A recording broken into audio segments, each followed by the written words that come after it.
We're on. All right. Hi, everybody. This is Hello.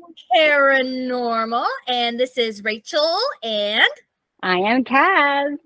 and today our topic is actually going to be a location that we investigated back in May of 2024, and it is the St. Mary's Museum in St. Mary's, Ontario. Mm-hmm. Yeah, May seems like such a long time ago. it does. Like it was like I guess it was like 5 weeks ago, but it was in the forever ago. spring, and now it's the fall. Yes. But we've done so many investigations in between. I think that's why. Oh, yeah. When you're like, we're going to talk about St. Mary's, I'm like, right. To remember what it was. But But it before was a good one. Yeah, but before we get into talking about St. Mary's, like this is the Canadian Thanksgiving weekend that we're recording on. So Yes, happy Thanksgiving now. Happy Thanksgiving. It's going to be posted a week later, but happy Thanksgiving to all our Yeah. Canadian followers and friends. We had a great weekend. We did a two presentations in Cambridge over the weekend. So that was fun. And we did a little documentary filming as well. So stay tuned for that one for the Paranormal Seekers. But yeah, so that was super fun. And the bar was set really high. Yeah, so I heard. Well, we do set the bar really high. So it's nice to be recognized. Definitely for sure. Definitely for sure. So thanks, Daniel. But yeah, so let's get right into this topic because St. Mary's is a really, really cool little town. It's beautiful. It was a bit of a drive, but it's worth the drive. Yeah. So if anybody doesn't know where St. Mary's, Ontario is, it's actually just a little, I guess, south of Stratford, north of London. So it's about an hour and a half, hour 45 minutes from where we are in Oshawa. So yeah, so a little bit about the town of St. Mary's, and I have my notes here. It was incorporated as a town in 1865. The first settlers were attracted to the community in the 1840s because its location on the banks of two watercourses meant power to run various types of mills. So milling and quarrying were the settlement's first import industries. So it is a limestone city. It's got a lot of limestone, a lot. Their buildings are all made from it. It was often called Stone Town. It was incorporated as a town in 1863. And yes, St. Mary's is actually where the St. Mary's Cement Company started. So St. Mary's Cement, a lot of people know is in Bowmanville, Ontario, at least one of them. And yeah, this is where it started. There was a lot of like interesting people that lived in the town. So Timothy Eaton, the founder of the big Eaton's Corporation that no longer exists because, us Canadians like to get rid of everything. He lived there. And as well as Thomas Ingersoll, which is actually the brother of Laura Secord. So, yeah, so that was, really big celebrities of their time. Oh, yeah. Wow. Oh, yeah. In that little town. I love it. Just in that little tiny town. The most notable residents of St. Mary's were the Weir family. And then John G. Lind, and he's the one that is actually the founder of St. Mary's Cement. So that's that. So what did you think of when we drove into the town? Well, driving into the town, so you come from the city and then you go into this quaint little area. And I love little towns. And they're all personalities and everyone knows everyone. So when someone new is in town, they're like, who are you? But it's really cute. And we stopped and we ate at a really nice little restaurant. That used to be a post office. Yes. And the place across the street was like a castle. Yeah, I don't even know what that was. What was that? I think it was once the Opera House or something like that. I got to dig more in, but I think that's what it was, like the big Opera House at the time. Mm-hmm. And then their town hall is a castle. Like, yeah. I loved it. Yeah, it's really interesting to just see that architecture.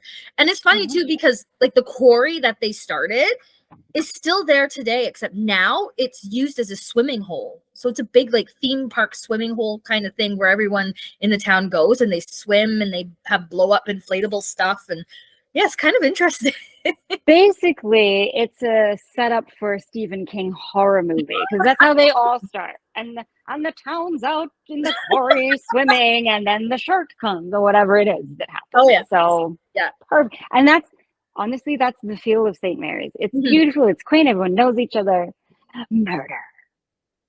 So it's a beautiful place. It probably is, but we haven't gotten to that part yet. No. In a few weeks. Yes. Absolutely. So yeah, so go ahead. I was gonna say, do you want me to start off like the week prior? Well, I guess 2 months prior is when Allison had like I don't know what you want to call them, premonition, visions, whatever you call them, about the place. Yeah. And then a week or 2 weeks prior, I had one and told you, and neither Allison or I had said anything to each other, and you hadn't said anything. And it turns out they were pretty much the same. Which is really amazing. Funny. It's really funny how that happened. I loved it. I don't know how you guys do it. And I don't share this research with any of you guys. No. Not whatsoever. And I don't look at where we're going. I look in the general area so I know how long it's going to take us to get there. But I don't look up where it is we're going. I don't look at picture, anything. So then when something like that happens, it's pretty cool. Right down to the bedroom and the person in the bedroom. Yeah, I remember that. So now let's talk about the actual museum. So the museum is actually located on a hilltop. Like it stands out. Back when it was built, it was, you could probably see like the whole like town area because nothing else was built up around it. So that would have been a very interesting sight to see. So it was built in 1854.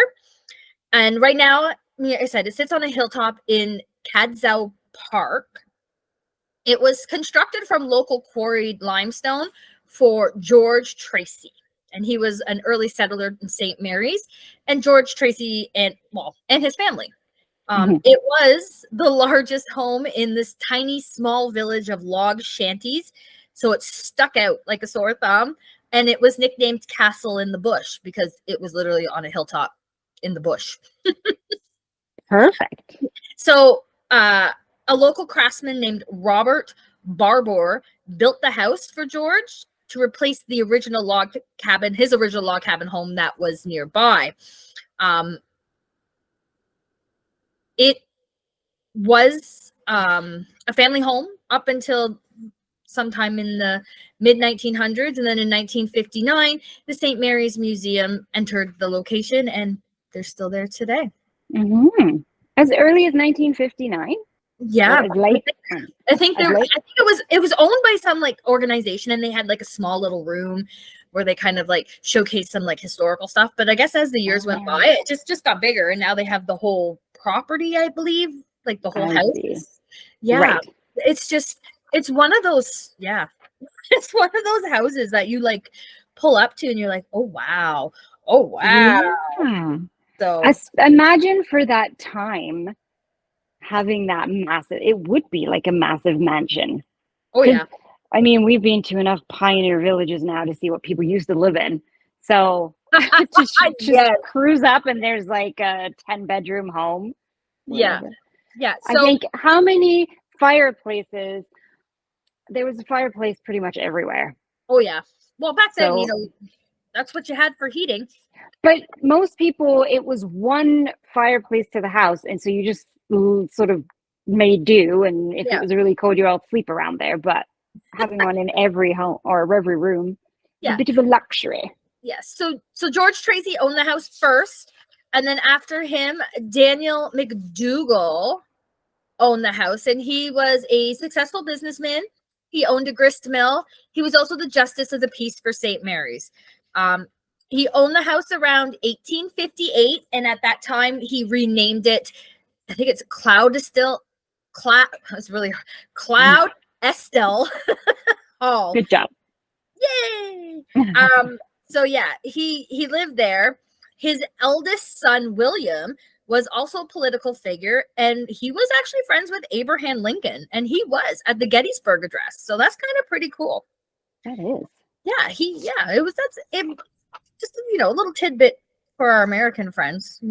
We were friendly with the Americans for a while. Still are. And then after Daniel owned it, I believe it's his brother or something, Joseph McDougall, took it over. And then he lived there until about 1878. And in 1878, John Weir took over. And John was responsible originally for landscaping the grounds. Like that's how he turned the grounds into what they are today. Mm-hmm. And John Weir lived there, I'm going to assume obviously with his wife, and his brother William Weir also lived there. Now William was the mayor of St. Mary's in 1916, 1917. And one of the last owners of the house. They also lived there with their mother. And then, last but not least, John G. Lynn, so the founder of St. Mary's, owned the house. He purchased the property in 1926 with the Rotary Club. And he just left it to what it is today, pretty much. But the Weirs are definitely an interesting triangle of individuals. Yes, they are. Especially Mrs. Weir. Yeah. Is her name Franny? Franny? Well, Fran? John's first wife was Fanny Weir. But his mother, so that's the other thing. When later on, was it Fanny or was it his mother, Margaret, who we were But this is a good point, because so if we go back and we look at some of our videos, early on we just refer to like Mrs. Weir, and that's when we're getting responses. But later on, you do call her by name, and we also get responses. But that's not to say that earlier on it wasn't Margaret, and then it was Fran. I think the one that had an issue with me was Fran, because we were talking about her mostly when she started like tinging the bell and being like, "Get out of my house" type thing. So I think it was her, but who knows? Yeah. Well, Fanny, her last name was originally Moore. She was actually married before she married John here, right? Yeah. To Adams, right? Yes. His last name was Adam. Yeah. She was actually married to a John Adam, and he was a tavern keeper at the St. Mary's Empire Hotel. So him and Fanny were tavern keepers. He passed away very early in life, and Fanny took over her husband's role as the proprietor, so the owner of the hotel. But prior to his death, 4 property lots in the town were put in Fanny's name. I don't know, for some reason. Before he died? Yeah, before he died. Sometime after, 1866, she's now a widow. She builds houses. Yes, she builds houses on these lots. And then she married John Weir, and then this led to joint ownership of the properties. So now he's joined her on owning these properties. However, just because they both own them, Fanny maintained authority over these houses. So she rented them out and all that, but she was the one that made decisions. She wore the pants in that. in that little She sure did. She sure did. And the only reason why that all happened is because they had one minor son, so one young child. And that's why she had control over all the assets, because it was left to her son, but he was too young to do any of that, work and stuff. So she just took it over. She, I'm pretty sure she ruled with an iron fist. Oh, I can assure you, she was a feisty character. She definitely was. Fun times. So when we walked in, we did a little tour and we got to see like the whole building and all that. And what did you think of that? It was great. Like, I didn't know what to expect, of course. So we just kind of walked around. It's a big property. And I think we went upstairs and we were looking around. It wasn't until we came outside to start getting the equipment that it dawned on me the one room was the one from my, whatever you want to call it, thing. And then Allison was like, yeah, mine too. And that's when we realized, because you hadn't said anything at all, so neither Allison or I knew that we had both picked up on stuff long before we even got there. And then, of course, later on in the night, what was his name? Robert? Was that there? We have too many investigations and I can't keep up with everyone's names. The brother that used to stay in that one bedroom, who was also a mayor, wasn't he? There was a William, William Weir and then John. But William, we don't that know, was it. they don't know which rooms were what or who stayed in whom. They just kind of figure this is probably where they stayed. So, well, I remember, and when I was looking through our little evidence things, when we walked into that bedroom, you and I, through the spirit box, you can clearly hear this man. He's like, well, hello, sweetheart. And we were like, what? And then remember, he's like, line him up. And then he was like, he started getting a little, how should we say, precocious. So I'm going to guess that was the bachelor brother. As opposed to the married man. William Weir never married, and it says he never had children. Maybe he did, but I don't know. Maybe what we got at the end of the night kind of puts it all together as to why he didn't have children. That's true too. Yeah, but so Emily, who works at the museum, was the one that gave us our tour. I just had to look her name up because I was like, oh my God, was it Emily or Emma? I had to look it up. But yeah, she gave us our tour and she told us like all of the stuff and how like people were like, you know, they felt something in the front room, like the presence, and then even upstairs, and then all of the noises that they heard and stuff throughout the building. So we actually didn't even investigate that front room where people have been saying that they felt a lot of stuff. We didn't at all, come to think of it. Was that like when we very first walked in and it was just a room that had those kind of clear glass things that you could see? Oh. Yeah, it's like when you walked in and you like walked into the like dining room and then it was like to your left by the stairs. Oh yes, those. Yeah, we didn't go in there. Well, I obviously to film some stuff I went in there, but they feel really out of place to the rest of the stuff because the rest of the building, with the exception of that room that's actually right on top of those two, everything else is set up very similar to like a home. So it felt those ones were just like kind of basically empty rooms with a little, I don't know, there was a few little things set up for you to look at. I don't know if they were in the midst of changing from one display to another, but I went in there. I think the weird thing was she'd said there was a staircase at one time that came down from the upper level into there. And we were like, what? Where? And we were trying to figure that out. It had a very different feel. I don't know that I thought it was like paranormal of a kind. It was just it felt different to the rest of the house. Like you walked through a threshold and you were like, where am I? This is not the same building. So maybe that's what it is. Maybe that's why. That it's set as differently than the rest of the building is set, so it feels different.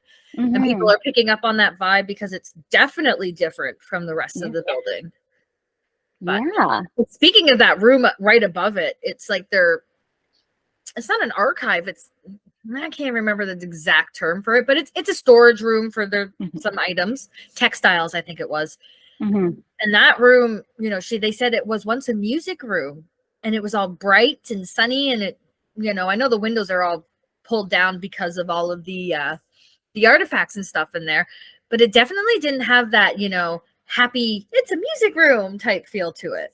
No, So not at all. Like it felt, and maybe because it has a bunch of different artifacts in it, it's really confusing, almost opposing energy, because there's a lot going on in that space. Oh, yeah. It's not open and bright.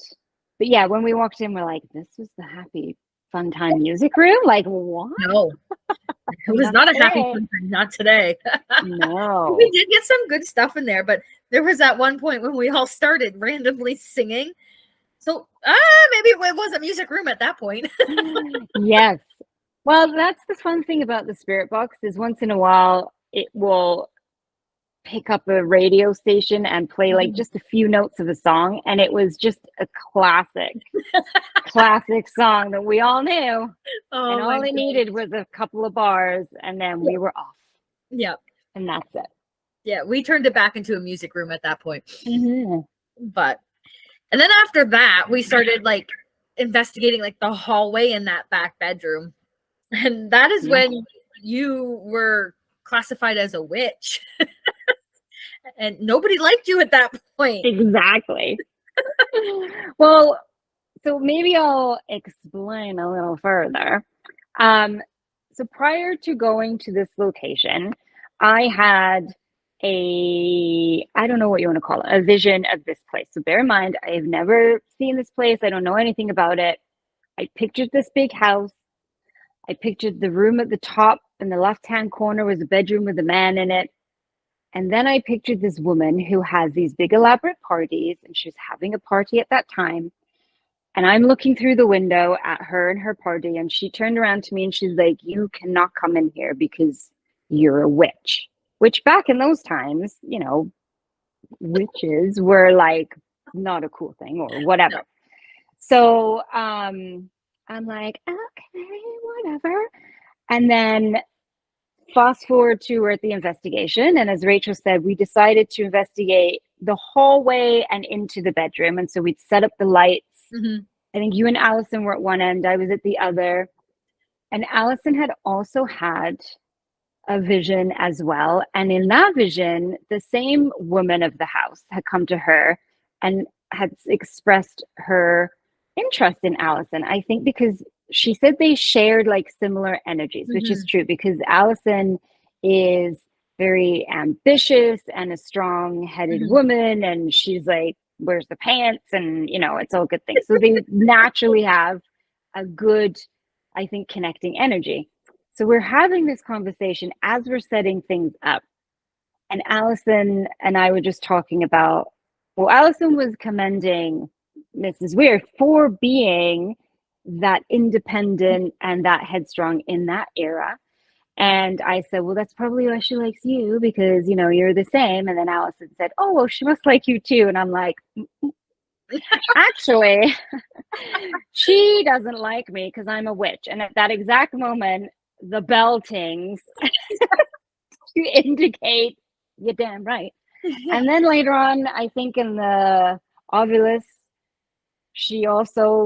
it said something like fury witch. Yeah. Because I was talking and she's like, stop talking, a pain in the ass. Like she's getting mad with me. And then you read it out and we started laughing, and then the bell goes off again. Yeah. And then the lights are flashing. Yeah. Yeah, that was was a little, I think she warmed to me at the end, but she was a bit annoyed with me being in her space. Oh my gosh. And yeah, and then going into that one bedroom, it was like we had like these really like interesting like ghost box like interactions where it was just like you said, like, hello sweetheart. And then we had a woman who was just like, what was it, like line them up or get them in order or something like that? Yeah. It was like, because there was 4 of us, 4 ladies. There was myself, there was Kaz and Allison and Paula. And it was almost like we were being lined up to be shown to this whomever, so he could pick his favorite one. Oh. It was really interesting to hear that kind of dynamic where it was like being told by another woman, I think it was at Mm-hmm. the time, to, you know, prepare ourselves to line up. And I was like, no, we's not ladies of the night. Like this, we're not like anything like that. We may be ladies of the night because we investigate at night, but we're not that type of That's lady true. of the night. There you go. But it's just, you know, it's just really interesting that that dynamic happened in that room. And it kind of left us wondering, like, what was going on here? Like, what was she Right. like in control of at that time? Like, But she was more almost, to the point that she could see us and yeah, she saw us coming in, was like, I guess the ladies are here. Bring them on in. Line them up. Like, how crazy is that? That she recognized there's yeah, women here. All right, yeah. get to work. That was just, you know, so interesting, that part. Mm-hmm. Or But even the male when we walked in there, he was like, "Hello, sweetheart." yeah, Like and again, this is her spirit box, which is yeah. flying through radio frequencies. What is it? One Um, twentieth of a second or something. Not even. We have our set between 90 and 110 milliseconds per Oh my gosh. station. So we're, yeah, So for it to come out with a word is impressive, but a whole sentence and it was the same voice, and you can clearly hear him say, "Hello, sweetheart." And it's that kind of slow too. It's not like it's like, yeah, like we didn't just fabricate, you can yeah. hear it. Oh, it was so funny. And we're like, I think that part left us with more questions than we had answers at that yeah. part of the investigation. So then our next part was that we did a live video, so everyone could still go on and watch that because it's always Mhm. posted. But we did an Estes method at that time, and I sat on the floor in this parlor room, and it was like, I don't know, there was a lot of like bad talk. There was some you didn't even want to say what they were saying at one point. No, no. And I'm Yeah. not saying it's evil talk. It just was not appropriate It was a talk. bit raunchy. Yeah. Yeah, that's a good word. Raunchy. Mm-hmm. Yeah. Raunchy for someone who died in the early 1900s. And what's funnier is we kind of think it was John's second wife talking about his first wife, or maybe it was the flipped version. And we were like, oh, Yeah. that's hilarious. Yeah. that she's calling her out. Yeah, because Oh, I remember that one of them got remarried. to like a Sarah or someone, right? And I Yeah, think you were, I won't say what he said, but you called her the name or whatever, and then you said her name, and we're like, oh, I'm just looking at my notes here quickly because I have them written down somewhere. I just don't know who's yeah. Because at what. first we were confused. We were like, who's this person? And then you're like, I'm not saying what they're saying right now. And then you did say it, and we all laughed. And then I think it was Allison was looking through your notes and was like, oh my gosh, this is the second wife. And we're like, ooh, it's drama. Yeah, one of them got remarried. I'm just trying to find it. I don't even know where it says in here. Nope, that's not part of that. That's not part of that. La la la la la la. George Tracy never remarried. Who, John Weir? Was it him? He never remarried. Oh, yes, it was. Yes, yes. I have it right here. Sorry, I missed it as I was staring at it the first time. Clearly because she doesn't want me to see it still. Exactly. She's like, don't you repeat what they said. Yeah. So John Weir married Fanny Adams or Moore in 1886. She died in 1900. And he remarried a Sarah Carter in 1906. So that's what it was. She was very angry and jealous. Yeah. I think jealousy, if you want to call it, that he got remarried to somebody else. Well, that another woman was living in the thing that she had built, or the empire that she had built. I could totally understand that. I would assume that all the properties that they joint owned at that point, because when she passed, it would have all gone to him. and then his new wife would come in and be that, Mm.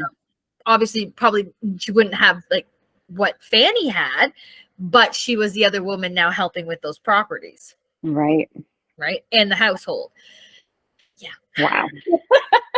Well, she was pissed because boy, oh boy, was she throwing down. Oh yeah, she totally was. She was super jealous. There's some pretty nasty words about other women coming out of that, especially some women named Sarah.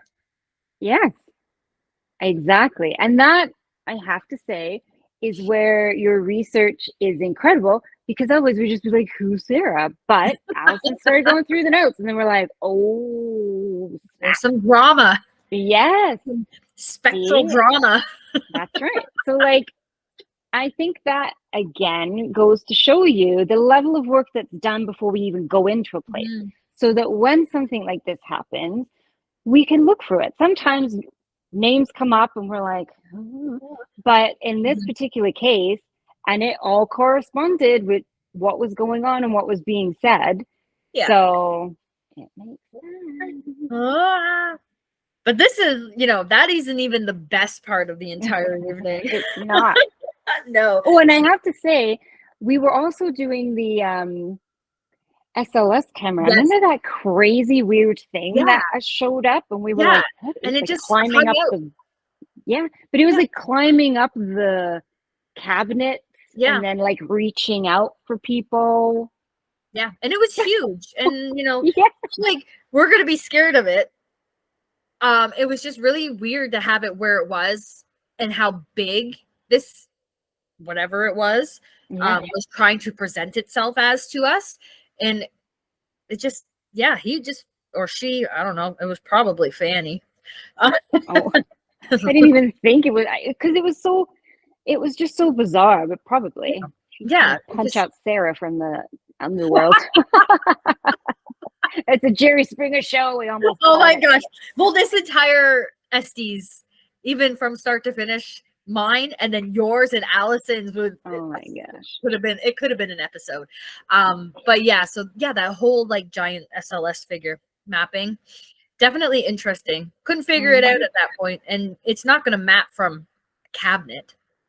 Well, we had the SLS on for ages and nothing came up, and it's a wooden hutch cabinet. There was nothing changed on it, and then suddenly that thing appeared and was moving. It was climbing, and then it started reaching out, and then it would come back, and then we were like, what? It was like turning upside down. Like it was and nothing was changing. It was dark because the sun had gone down, so there's not like a reflection. Like it was really strange.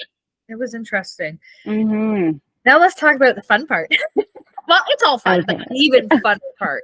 So at one point, closer to the end of the evening, after we've investigated the bottom floor, we've already investigated the rooms that we were interested in on the second floor. We went to a back room that was now set up to resemble a schoolhouse from the early 1900s, late 1800s. Obviously, it wasn't a schoolhouse when it was there. I don't know if that portion of the house was actually original to the house. I think it's built up over the new section that they have at the back there. But they use the space very wisely. And this is where you and Allison decided to do a dual Estes Method. Was this the first time we'd done one, or where was that? No, it wasn't. In Beauvert, at Beauvert. I think that was the first one. Yes. That one was good, but not as good as this one. Well, that one just resulted in me yelling at myself for like 20 minutes somehow, but this one was... totally having a conversation with yourself. This time, you were not having a conversation with yourself. You had somebody in your headphones, and Allison had somebody on her headphones, and you two were just going at it back and forth. You were hurling insults. You were making fun of each other. I love it. None of you knew what you were doing. Paula and I are sitting there laughing because we didn't know what to do. We didn't know what to ask because you guys were just going back and forth. And I do know at the one point, Allison yells out, "You're gay," just out of nowhere. And like not even 2 minutes later, you reply, "So what if I am?" Like, And the best part is, could explain why William Weir never married, but we don't know exactly if there's those two. But that insulting and the, throwing down like shade, all that sounded a lot like sibling rivalry at that point. absolutely. So, for those of you who don't know, Estes is where someone is, they have like the big earphones on and you are listening to the spirit box. So all you can hear is like, and then every now and again, maybe a voice will come through like saying a word or a sentence. So, and you also have a blindfold on. So you can't see or hear anything else that's going on. And all you're doing is listening and just saying whatever comes up. So I'm over one end of this big room and Allison's over the other, and we can't see or hear each other, although it's dark, so you can't see anything anyways. And so literally we're just saying what's coming out, and apparently we're having a full conversation with each other. And well, like we're corresponding and correlating. One of the things I remember is I remember saying something about like I'm on the roof or I'm standing on the roof, help me. And so I'm saying it, and then you hear Allison say, and then I jumped.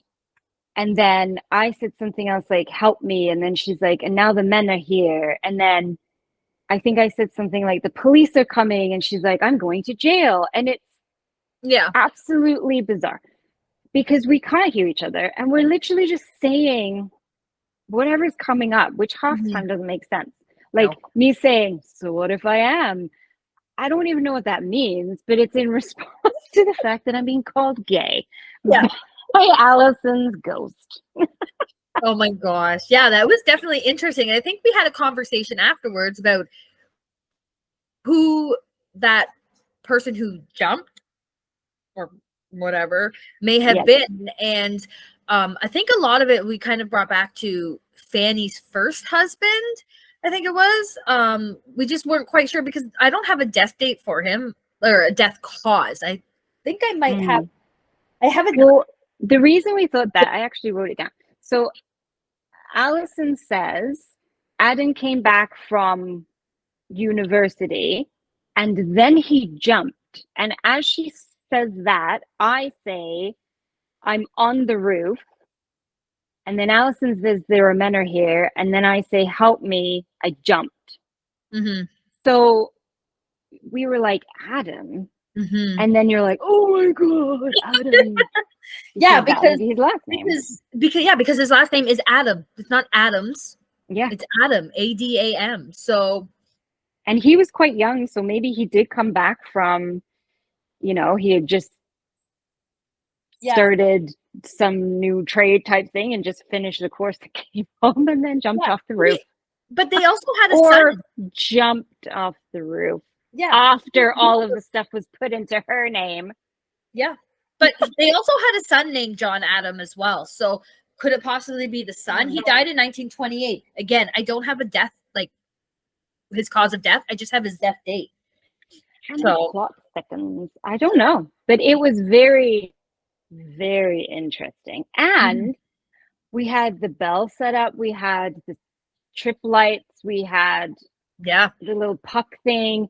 All of those are going off simultaneously. You're asking questions. I think at one point you said, Franny, is this you? And then the puck went off and then the lights come on. So we had a lot of things happening that was sort of all correlating with what was going on with the showdown between Allison and I. That was an Estes to remember. One of like the best, like hilarious ones like we've ever had. We've had some great Estes otherwise. Some, a little concerning. Yes. We could talk about those in a later episode. But it was definitely the funniest one that we've had. And I think it was definitely one that Again, because things we were saying were correlating so well that it was like, how, I don't know. I know people could obviously pick it apart and be like, well, it was, but I know for a fact I can't hear anything that's going on. I'm literally just saying stuff. And I know Allison is the same way. So for Yeah. us to be saying these same things that are like, I'm on the roof and I jumped and the police are coming, I'm going to jail. Like, what? Yeah. So But the it question was could be awesome. too, is it a part of that house, or is it an artifact that was brought in that you guys were picking up on? Like that's really hard to figure out. But something did happen at some point, whether it was the roof of that house or some other roof. Yeah, But yeah, absolutely. so but I do remember those trip lights like going off as if somebody was walking back and forth, which was pretty interesting. And then the bell dinging, always terrifies me sometimes because I don't expect it and I jump, which is usually Yep. the only time I ever jump at something. Well, because we usually turn it on and leave it, and then of course it's not dinging all the time. So we've forgotten about it, and then randomly it's like ping, and we're like, because it's right there. And when you guys are doing Estes, I'm not like yelling these questions out to you guys. You can probably barely even hear me because half the time I'm whispering. Well, not The whispering. only time, well, for me, I think the only time I've really ever heard is if you're reacting to something and I can just hear like, because you guys are like, whoa, whatever. Yeah. But even then, like, it's just muffled. Like I can't hear you're actually saying where I just know that you're reacting to something. No. So that's about it. So if there's ever an incident where you guys are like, holy shit, and you get out of there, at least someone come and tap me out. Because I would never, I'd still be sitting there like, computer, jumping. It won't be Ryan. It won't be Ryan. Ryan will already be long gone out the door. He'll be gone. He would have barrel rode out the window before anything. Before the he would have tapped you at least on the shoulder. That's true. He did tap you and was like, there's a bell, before he hid in the corner. We will never let him live that down. No, never. Sorry. Again, like I said, it's a core memory now. It's never going away. Yeah. No, I'd make sure you would get out there with the rest of them. Thank you. But it was a good, and then after we finished the Estes, I think we were still talking, and the little ghost balls were lighting up on command, as well as the trip light, and then as well as the bell. So it was phenomenal. And again, one piece of equipment going off, okay, that's pretty cool. But when you've got 3 separate pieces going off simultaneously on command, it's really hard to disprove.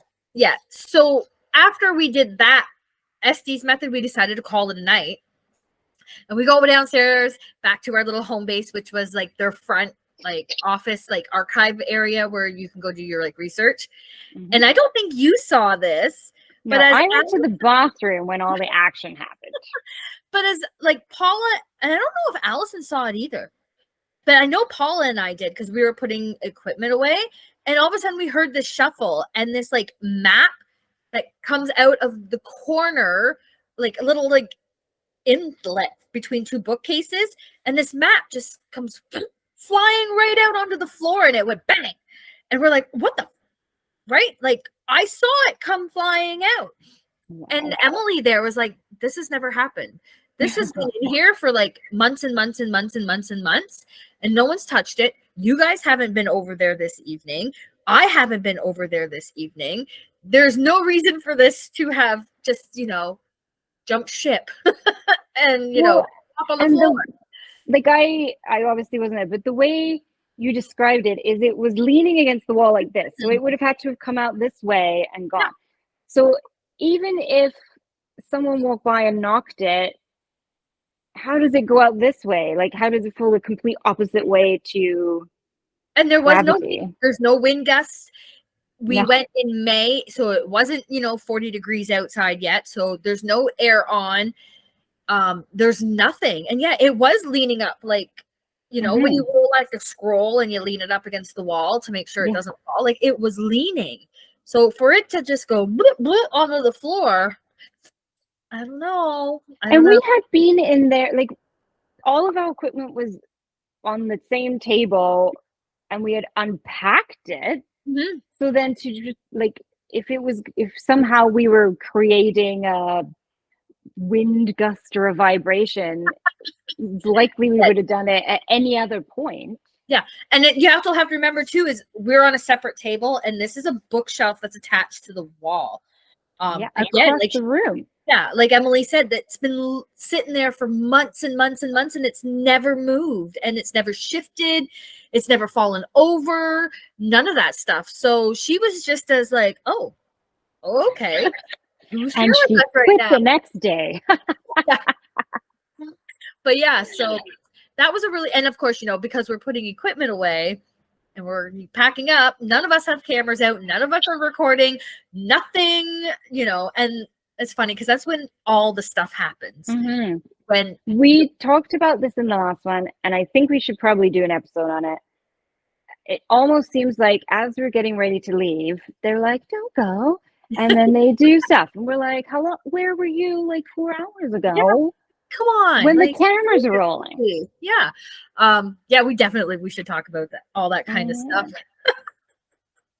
Yes. But yeah, so that was our investigation of St. Mary's Museum in St. Mary. And in the description, I've put all of our research links. I've put the links to the St. Mary's Museum. So you can also, see where we got our research from and even go take a look at the museum, maybe book or plan your visit because it is definitely a place you need to visit. And Yes. it's such a beautiful place that we're actually visiting it twice. 2 more times. Well, coming up in November, but I'm not saying where. So, but we are going back. Not to the museum though. Mm-hmm. Maybe we'll drive by and say hi. Wave. I think we have to. Hi, Fanny. Don't hate me today. Exactly. Oh gosh. No, Yeah. it was a great place. And like even to plan a day there. So go to the museum, but the Mhm. town itself was super cute. You're right on the river. It was really nice. Yeah. There's lots of like a little downtown area that's really touristy. Mhm. Mhm. They all have a Tim Hortons too. Don't worry, everybody. They do. They do. We all know we are Canadian. We know we plan our road trips around where the Tim Hortons are. So we know. We know. But yes, so thanks everyone for listening again. And all of our show notes are in the descriptions. And if you guys have any questions or any topics, or even you have your own paranormal story from St. Mary's, send us an email, paranormalpodcast@gmail.com. Paranormal is spelled PAREHNORMAL podcast @gmail.com. Yeah. And if you want to read more, I'll actually post the Paranormal Seekers. I'll post that that investigation story in the notes as well. So you can click on that and go straight to that story and you can see the videos. You can see the wonderful Estes method that we've been talking about. Oh, it's All great. that other stuff. So I will post those as well so everyone can take a look. But yeah, so thanks again for watching and listening. And Mm-hmm. can't wait for our next episode. Yeah, me neither. That'll be fun. It's a good one. All right, we will see you all on the other side. Yeah. So yeah. Have Bye. a great weekend. Yeah. Thanksgiving. Gonna gobble till I wobble. All right. Okay, bye.